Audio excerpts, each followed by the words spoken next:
You're watching TVP World's special coverage from the Munich Security Conference on the rooftop of the Hotel Bayerischer Hof. And joining me now is former Administrator of the United Nations Development Programme and ex-Prime Minister of New Zealand, Helen Clark. Thank you for your time. Thank you.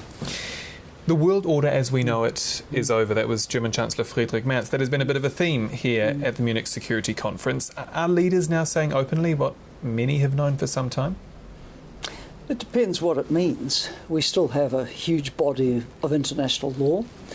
We have significant international institutions. So are we declaring the end of all this? I don't think so. What we know is that there's a disruption in the way things have been done for a long time. The disruption comes with a move to multipolar system as well. And it comes from obviously the current US administration. But I don't think it means we abandon everything we've known since 1945. So when these leaders say the world order as we know it is gone, what do they mean? I'm not sure what they mean, because you just don't wipe every piece of international law and every institution developed since 1945. I think the better approach would be the one taken by Prime Minister Mark Carney at Davos, where he made the standout speech, which was to say it's time for the middle powers, and let's hope he also meant the small powers like New Zealand, to be stepping up and charting a way forward where you build issues-based coalitions, you work on what you have in common with those from a wide range of political systems and settings. But implicit in his speech was that we hang on to the international frameworks we have. Marco Rubio, what did you make of his address? Because some people have talked about it being like night and day with JD Vance last year, but in some ways the substance or the messaging seemed very similar. I don't think the substance changed, but Marco Rubio is the US's chief diplomat. So you saw that on display? Well, that's how it's been generally reported, and I think the message was essentially the Vance message. And it's interesting also that Marco Rubio called on the regimes in Europe, which are MAGA-like, shall we say.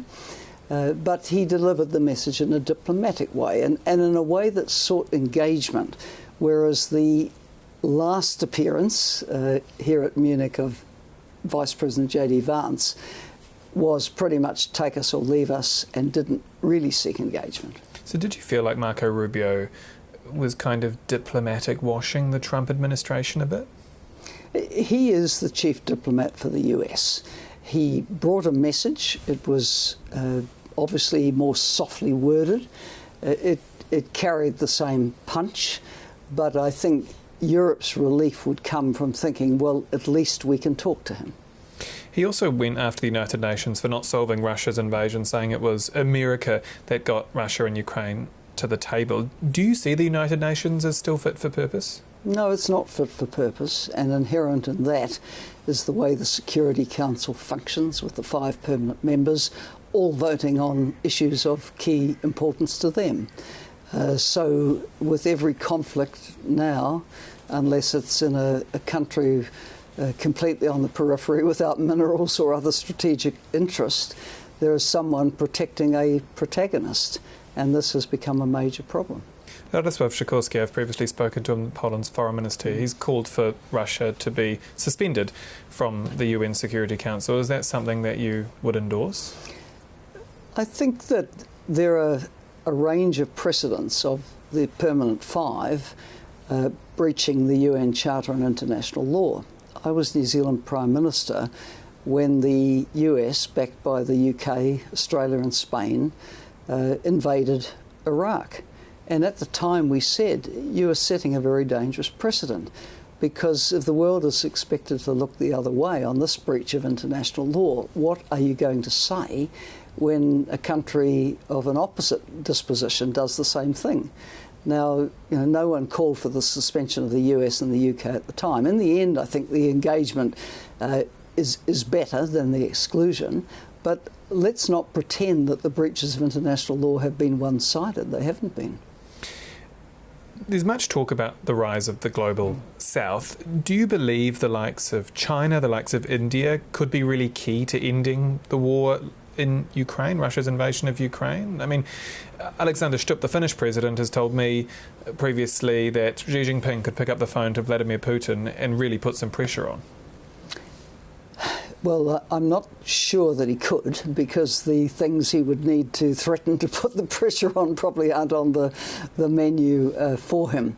I think there's no doubt that the situation Russia finds itself makes it much more dependent on China than ever before, but it would be unusual for China to play a major card like that with respect to Russia. But China from the outset has been clear that Ukraine's sovereignty should have been protected. It's also been clear that it has a friendship, quote, without limits with Russia, although, of course, there are limits. The question is what they are. It could play a role in resolving the conflict if it were allowed to play a role. Behind the scenes, it could play a role. So, anyone who can help bring peace to this devastating conflict, with all the implications it has for the region more broadly, that's to be welcomed. What do you mean when you say they could play a role if they are allowed to play a role? Well, the Russian economy has had to reorient towards the east because of the rupture in relations with the West. So, of course, that has implications for dependence on the east. Prime Minister, you were at Xi Jinping's military parade with the likes of Vladimir Putin, Kim Jong-un. What was that like? I mean, what did that trip to Beijing tell you about the state of the world? So I went with my successor as New Zealand Prime Minister. It was a sort of bipartisan across the aisle. We're Prime Ministers who obviously interacted with China bilaterally and through the APEC leaders meetings. I was the Prime Minister at the time the Free Trade Agreement was signed. John Key, of course, picked it up from there and ran with it and, really built up the economic relationship with China to New Zealand's benefit. So it was really an acknowledgement of that relationship that we went. It was, I think, good to be in a former leaders grouping, not in the leaders grouping, which had a range of characters present. So you didn't meet with those leaders? No, we did not meet with those leaders.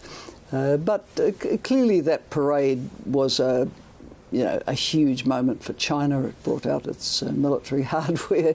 It was a signal, I suspect, to its own population and to anyone who might think of taking it on that it had a significant arsenal. So, it could be read on many levels. Many in Central and Eastern Europe, particularly because of Russia's invasion of Ukraine, will wonder why someone would go to an event like this. What is the answer to that? Is it New Zealand's specific relationship? The answer is everyone was there. The New Zealand embassy was there. The Western embassies were all there. A range of former leaders from Western countries were there.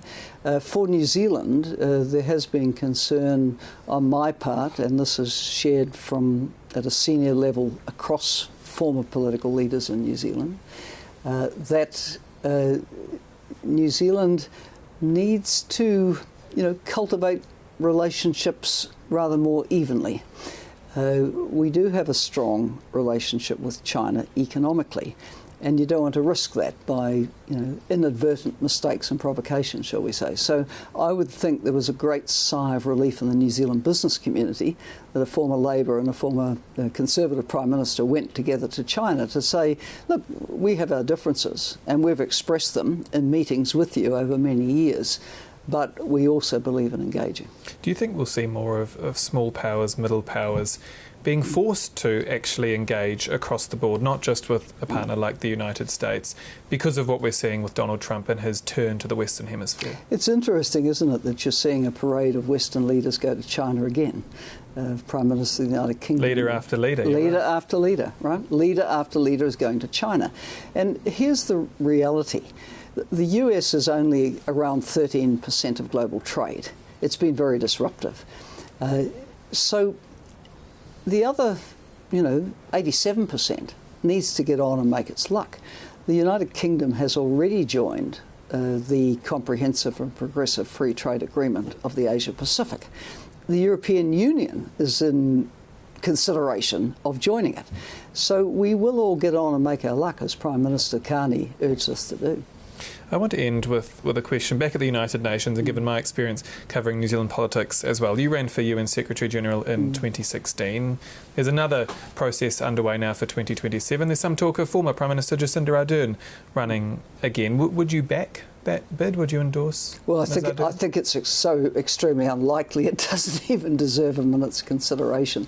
To run, you need the strong backing of your government. And anyone who follows the vitriol from the current Minister of Foreign Affairs in New Zealand towards Jacinda Ardern and her government would assume it is extremely unlikely. Prime Minister Helen Clark, thank you for your time. Thanks. And that's all for this exclusive interview here from the Munich Security Conference. I'm Dahmen. Goodbye for now.